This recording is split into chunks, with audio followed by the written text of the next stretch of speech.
All right, guys, look who I have. I have Miss Allie Nicholson, the new 65th Masters Slalom Champion. Allie, before you get to say anything, I'm going to go straight into rapid fire questions. How about that? Okay. Okay. So, All right. first question. If your ski could talk, what would it say after a tournament round? Like specifically, maybe the Masters tournament round when you were top seed and you had to go out and run 2:39. What would it say? What would my ski Yeah. say? Yeah. I don't know. Masters is always like an exciting one. It's a fun one because it's like the bumpiness and everything. And Yeah. I don't know. Masters this year's experience was kind of like an unreal. I don't know what my ski We'll would say. we'll get That's we'll get into the experience. Rapid okay. fire. Okay. So Okay. is that a pass? Is that a pass or It's do you have pass. It's anything? pass. I don't know. I don't know on All that right. one. Okay. What's more stressful? A runoff in a big event, a pro event, or a 12-hour nursing shift with no lunch break? Oh. I would honestly probably say nursing. I Really? get like emotional when I don't eat. I get really emotional. So if Yeah. I get to a point where I'm like, I need to take a lunch break before I cry. Like one more Yep. inconvenience and I'm gonna cry. Um, yeah, Okay. definitely All right. different So terms, but easy answer. yeah, Easy I answer. think so. That's awesome. All right. What if you want a lifetime sponsorship, but it had to be from a totally outside the industry brand? Who would you pick? I mean, anything. Cheez-Its, Crocs, whatever, Disney. What would the brand I have be? a Lifetime sponsorship. lifetime airline sponsorship. Go Oh, anywhere I that's a want. good one. That would be That's a good sick. one. That would be cool. Blanket airline, doesn't matter. Just like I don't. 5-star alliance or whatever. Okay. All right. I mean, I get it. We won't be I choosers. don't want one of the bigger ones. So I can go cool places, but whatever. Okay. What's the most non-pro athlete thing you've done this week? For instance, like microwaving mac and cheese at midnight or watching Grey's Anatomy and totally getting the diagnosis wrong. Ooh. Um, Non-pro athlete. I don't know. I'm not gonna lie. My nursing shift on Tuesday hit real hard for the pro athlete moment. Like we went from a real high to like real right back to real life real quick. Reality. Real Damn. reality check real quick. But you survived. You're here. Oh yeah. Oh yeah. I survived. And you got a Long second day. place last weekend. We'll talk about that too. Yeah, Yeah. long day. Yeah. Okay, you get one sentence to put on a billboard by the Masters dock to screw with skiers before they ski. I know that's not in your character, but what would you say? What would that sentence be on that billboard by the starting dock at Robin Lake? Hmm. Hypothetical world. Let Yeah. Don't be real Allie because real Allie is too nice. Just let it out. I don't know. I feel like you would have to put something to just like get in people's head. Like I almost feel like you give them like a warning that makes them overthink. You know? Yeah. Okay. Like, you give them, like, a warning about 3 ball or something, and then it's just gonna make them, like, think, like, "Okay, that means 3 ball's real bad," you know, and they're gonna be, like, Totally. overly ready for it. Totally. I like that. That'd be awesome if you're out there in the morning in like a John boat beforehand, like circling 3 ball just to plant the seed. Like they see you out there and then have the billboard signed Allie Nicholson. That'd be great. I love it. Last time that you said, I'm just going to free ski and actually meant it.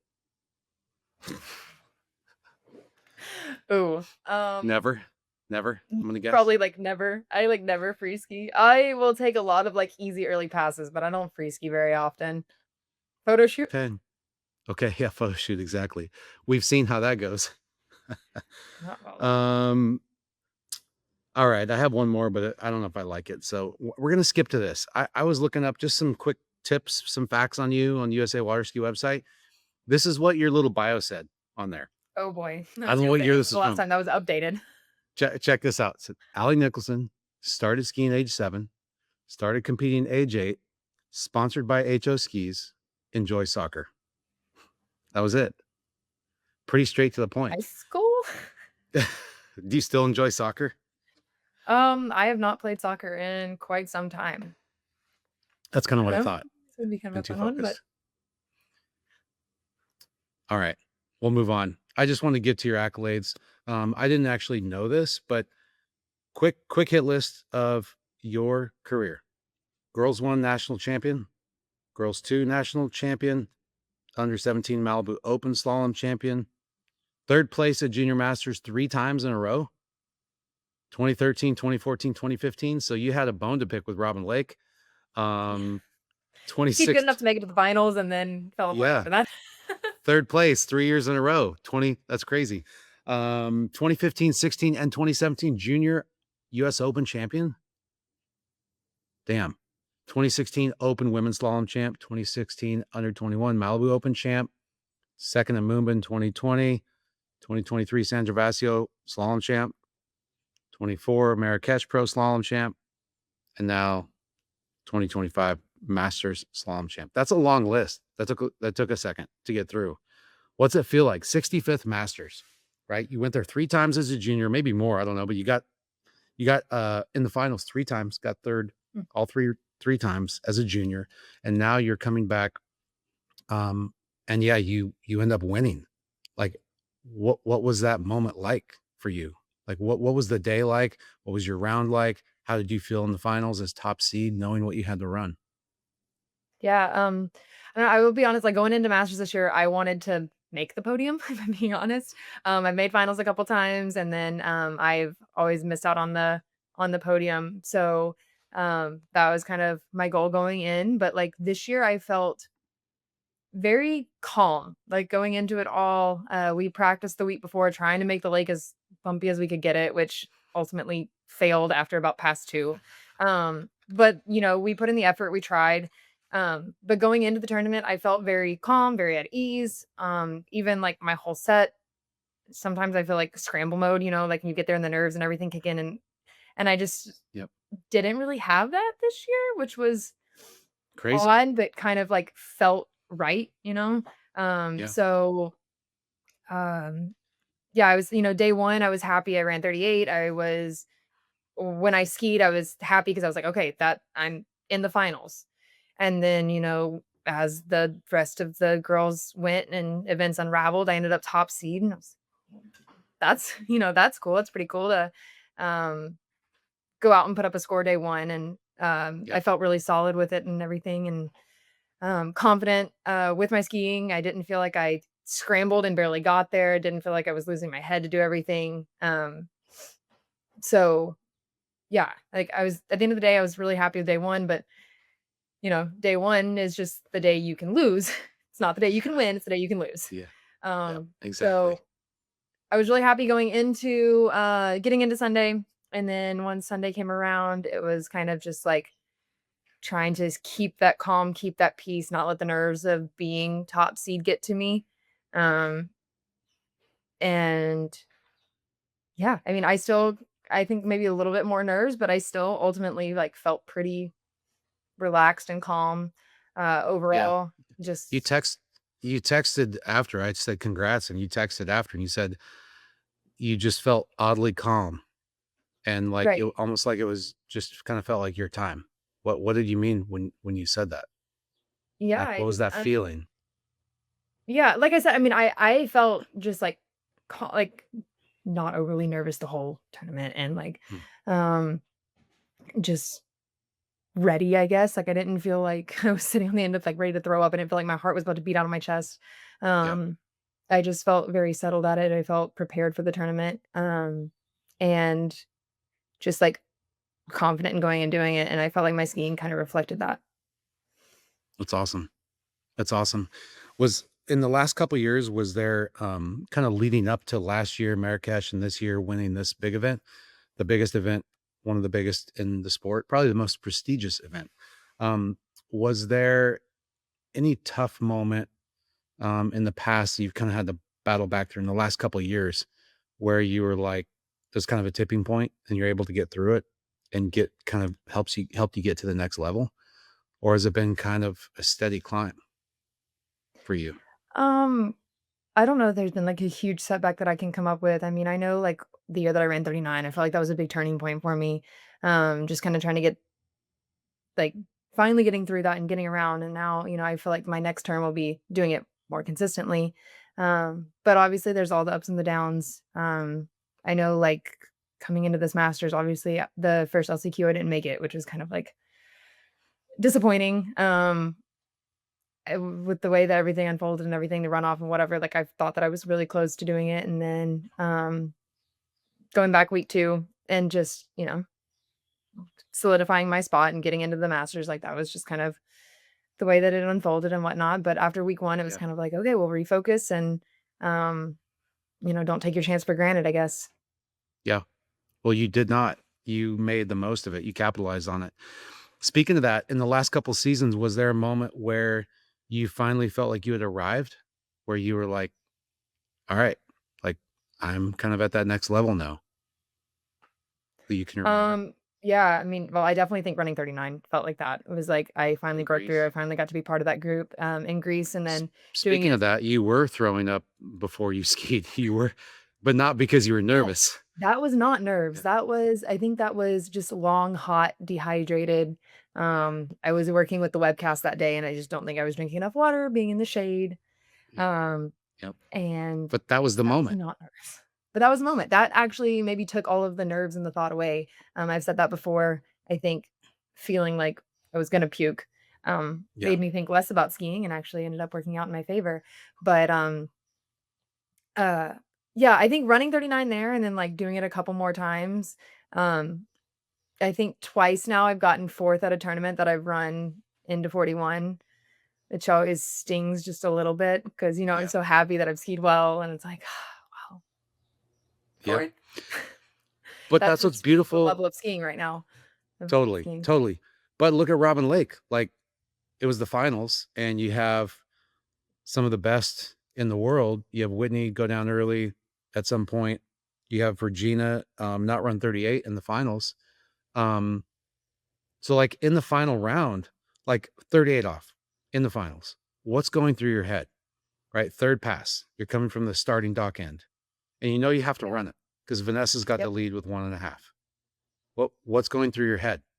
Yeah, well, I mean, and there's the thoughts of, like, Vanessa started at 28, and she takes it the other direction. I don't ever start at 28. I don't really consider starting at 28 that much, especially at Masters, because I think I ski 28 very timid, and I don't think that's a good, um, thing Yep. with, like, all the bumps and everything. I think you can't go timid. You have to go, strong You have to and go confident and, for um, sure. but, Vanessa goes and runs 38 starting at 28, so she runs it towards the pavilion. Regina goes out starting at 32, goes away and falls. I mean, it does Yeah. kind of run Plays through your plays head. into your head a little bit. It does Yeah. definitely play into your head a little bit.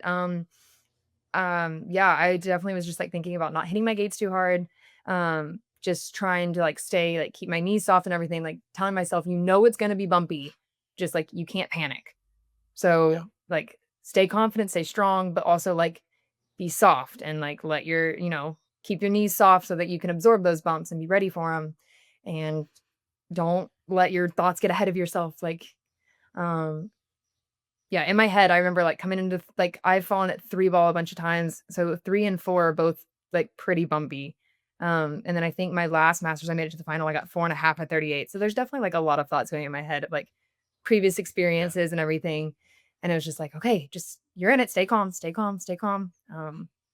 It worked. And knowing yeah, like, a lot of lakes, I feel like you have if you hit bumps at 3 ball, by the time you get to 4, you're fine, like, they're gone, they're not there, whatever. Yeah.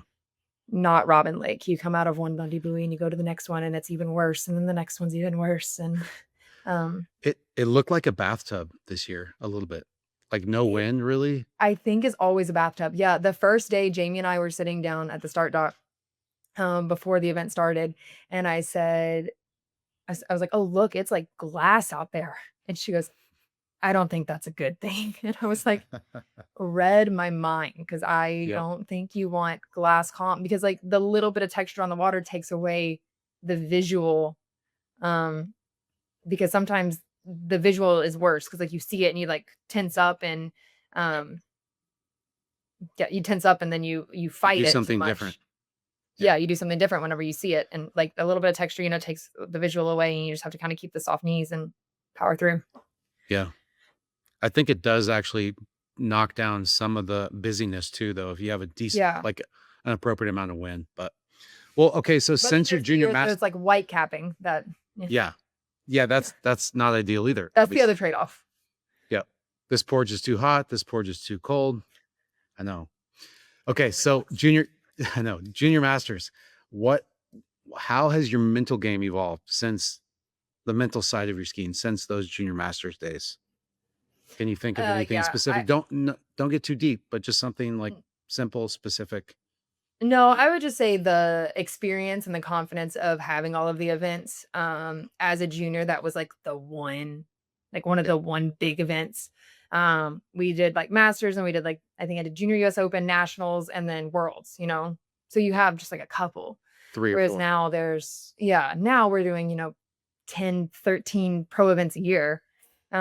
Which obviously the stakes on different ones are higher than others, but um I think just kind of the experience of doing events and then also, just the confidence in my skiing as, the years go. So, this Masters win, um, what does it mean for you personally? Because you have not just your water ski career, but you have your professional career as a nurse where you're actually doing good in the world, not just going around little red buoys. Um, so what did this win mean in the context of you're still trying to do both? You know what I mean? You're not just focused only on skiing, but yet you beat every woman in the world on that day, Sunday, Robin Lake. Yeah, I mean, I think it's just gratifying that, like, the hard work that I'm putting in is paying off. I took the longest off season that I've taken this year, because I did go spend it up north in Indiana and didn't ski for pretty much 5 months. But it was good. Like, whenever I came back, I my skiing actually picked up a lot faster than I was kind of expecting it to.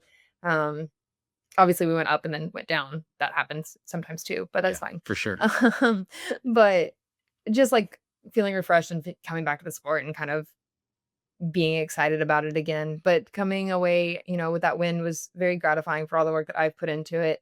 And then just knowing, I don't know, that I still wanna pursue the sport, for sure. And, um, I love my job and I love, getting to do that. I love being able to help people and whatnot, and I love that I found a blend that I can do both and make it work for me.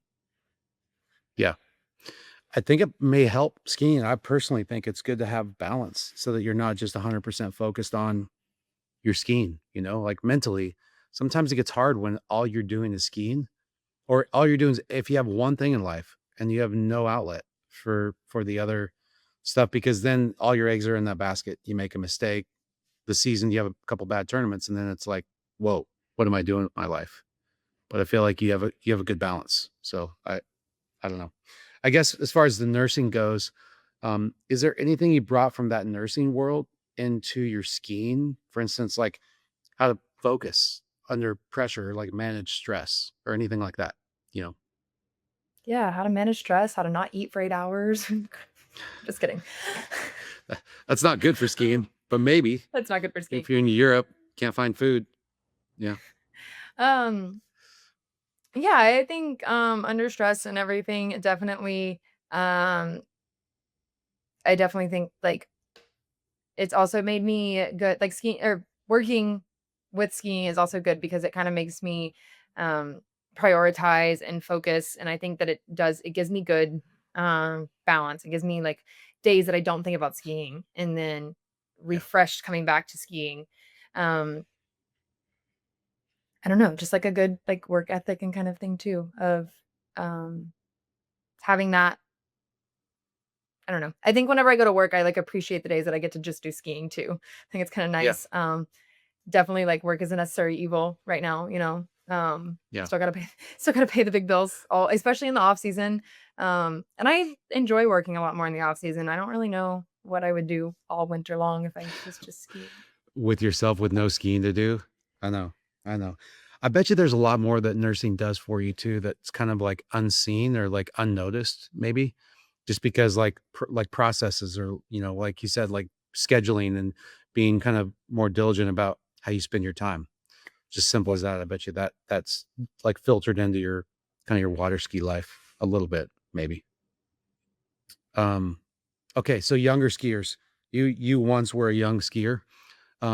What advice, would you give to younger skiers, especially women right now? Because we need more young, active women skiing in the sport. I think it's kind of like, I mean, they're there, they're not at the pro events all the time.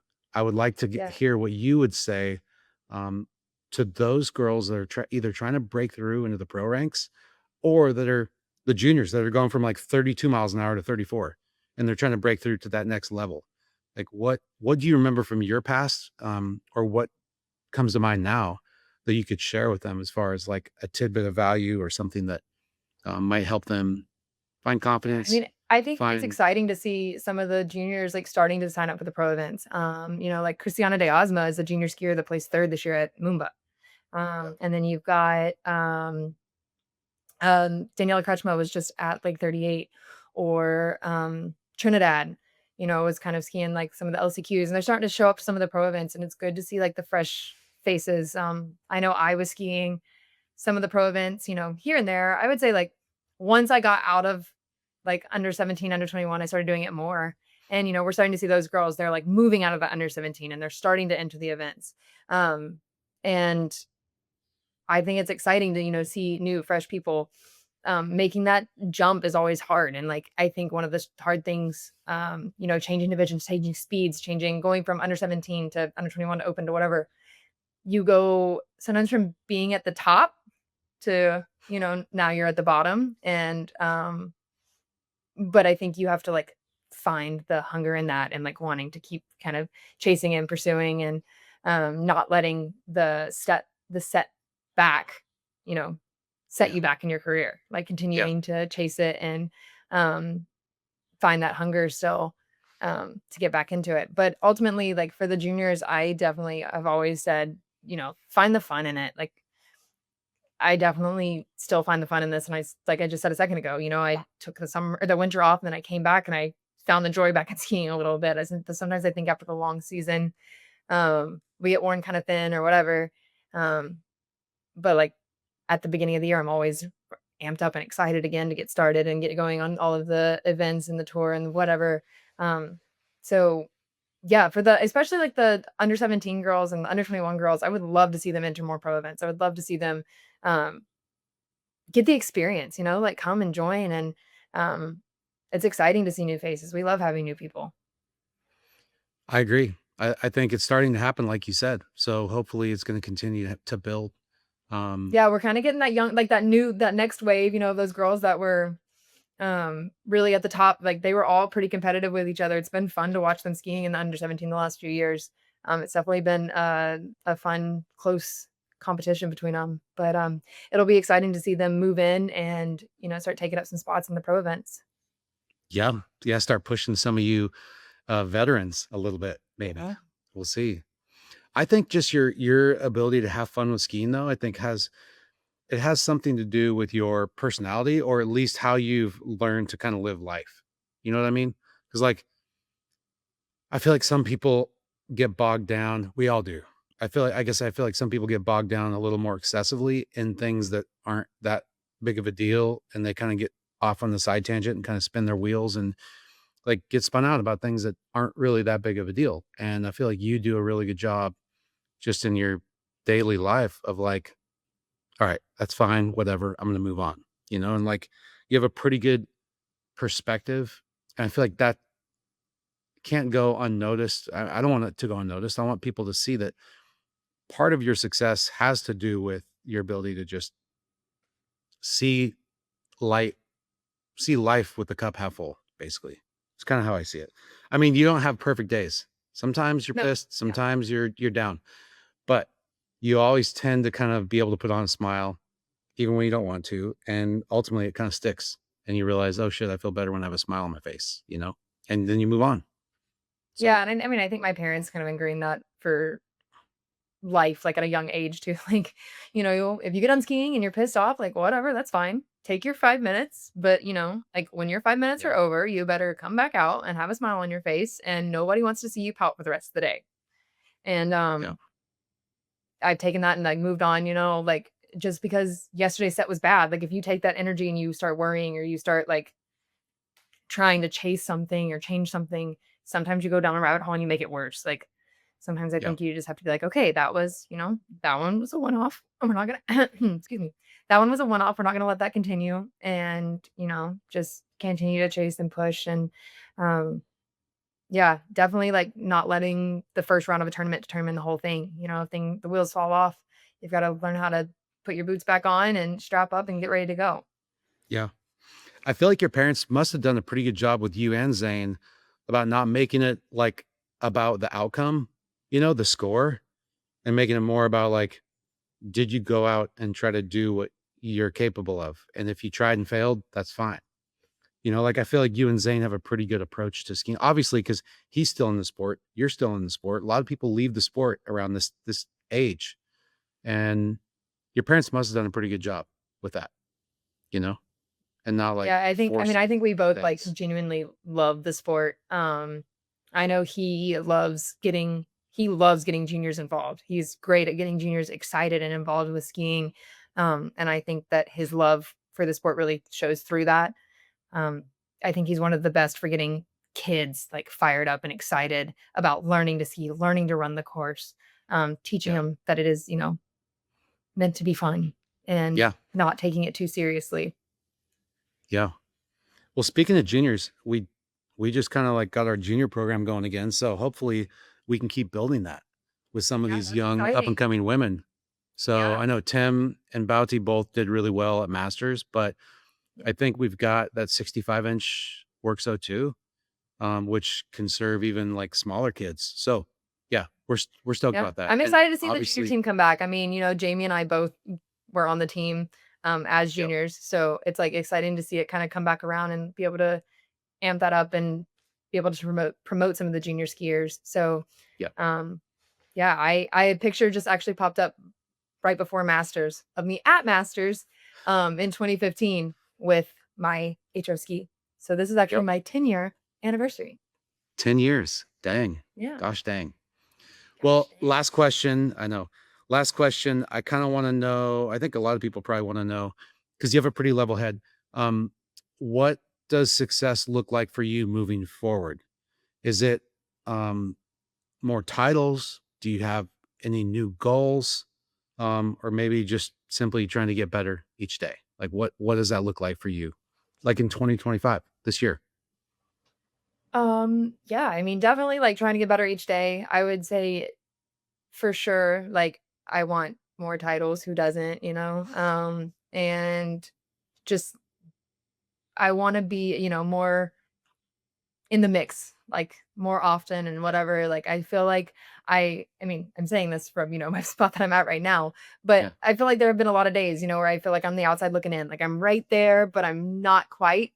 And definitely just, like, more consistent, feeling like I'm putting my name in there, um, yeah, and feeling like my hard work is showing in tournaments. And, I mean, it definitely is gratifying to, like, see the result in an event, for Like, sure, for sure. it's great to ski good, in your backyard, but at the end of the day, who really cares other than you, you know? So, True, it's nice but to see, like, to have the hard work come up and, like, show be when able it to share matters, it. like, yeah. Yeah, So, I be able will. to put it on display and be like, "Yes, like, all of that has now come to fruition, and it's" you know, Yeah, everybody else can see it. It's not just me feeling like I'm there, but I'm not quite.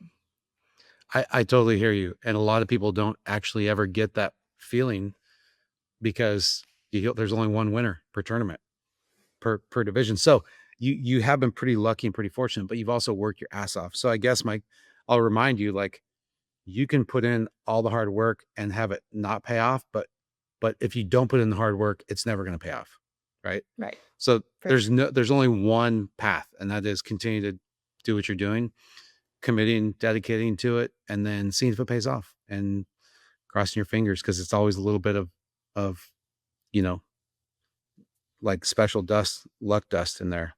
It's always up to the universe to figure out who's going to end up on top. So going Hopefully, into the universe has some luck on my side I for don't the know, next 5 weeks.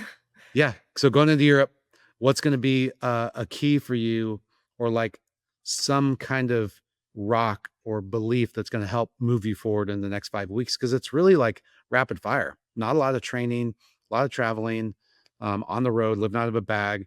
So what are you going to like really focus up on or lean into to try to stay consistent through the next 5 weeks in Europe? Y Yeah, so, I mean, I will say one of the nice things is, I I like the midweek tournaments that we've been doing the last few years, but there are no midweek tournaments this year. So although we are going from lake to lake, I'm gonna have a lot of sets that are at like, you know, really nice, good ski sets or that are good ski lakes. I'll be able to get like consistent practice sets that aren't just like pressing tournament to tournament, tournament to tournament. Although, you know, weekend to weekend can. I mean, I can tell you from Masters to Lake 38, they came up real fast. But but also, like, you know, you do have those days that you can go and you can take a set. You don't have to, um, ski lights out every day. Like, you can take an easy set if you want to. You can do, you know, you can kind of, Free ski. um yeah, if you want to. But, you know, there's time to take days off and whatnot, and I think that that's an important thing over there is just, you know, knowing when a day is needed to just, like, take a step back Yeah. and be like, "You know what? I'm good today." Yep. And, yeah, I feel like we are getting better at living out of our bags and out of our suitcases. This is year 4, I think. Yeah. So we're kinda learning, I think, little by little, but, um, it's yeah, I think it'll just be good. It'll be just kind of getting, like, a couple quality sets during the week, but ultimately trying not to overski, trying not to overthink.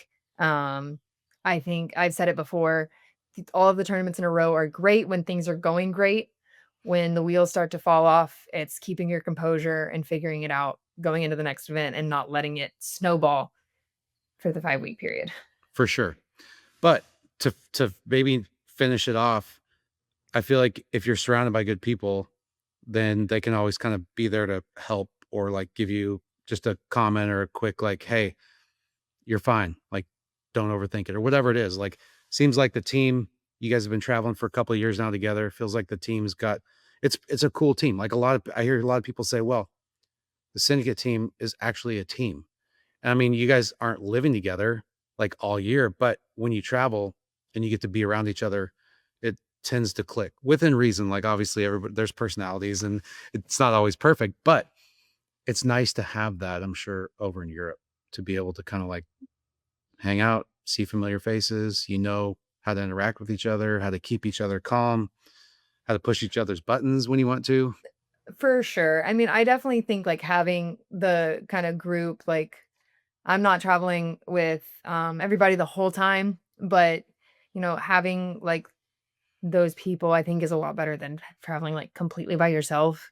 I know from, like, Portugal to the end, um, minus, like, a couple days, I'm, like, with Jamie and Rob and Will and, John, and it'll be, like, a fun time to just kinda be around and, you definitely got the people that are willing, like, to watch, to help, to, talk you off a cliff, like, Yeah. Yeah. um, and Yeah. just kinda keep you grounded, but then also, like, you're not just flailing around by yourself, like, you've got, um, the people there, and then also just, like, a fun experience, like, you know, Yeah. the friends, the memories, the whole 9 yards, the last few years in Europe, I, like, am so happy that I've been able to make it a part of my, summer, and I'm so excited that we're having all of the events, that we're having new places every year. Um, it's definitely been, like, an experience that I wouldn't trade for the world, and I'm really, you know, happy that skiing has given me this opportunity to be able to travel, be able to go with friends, and see the world. Well, that's a great place to end it because I think if your 10-year younger self saw what you just said right there, she would be so fired up because you're living that dream. And that's what's really special. And you're getting to do it in your own way. You're getting to see the world and compete at the elite level. Um, and that is kind of like a pretty dreamy way to live life. And I know when I look back at some of those memories of traveling, I wish I could go back and like seize them a little bit more and like squeeze a little bit more out of them. So um, keep that in mind, make the most of it. It's not just about the skiing, but go kick some ass. We're going to be watching and really stoked for your win, your Masters win. A lot of hard work paid off. And you just, in the moment when it counted, you were able to do it. And sometimes that's enough. There doesn't need to be a why. It's just you showed up on that day on Sunday, Robin Lake, and it was freaking awesome. And a lot of people were stoked for you, myself included. So thanks for making time. I know you're leaving for Europe in like a day and a half. So I love you having Master shirt on, by the way. So Thanks. thanks for making time Thank yeah, tonight of to course. Thank you, Marcus. Happy to always happy to do a chat. Yep. Well, safe travels, and we're going to be watching. And we will talk again maybe later on this year. Perfect. All Awesome. right. Sounds good. See ya. See ya.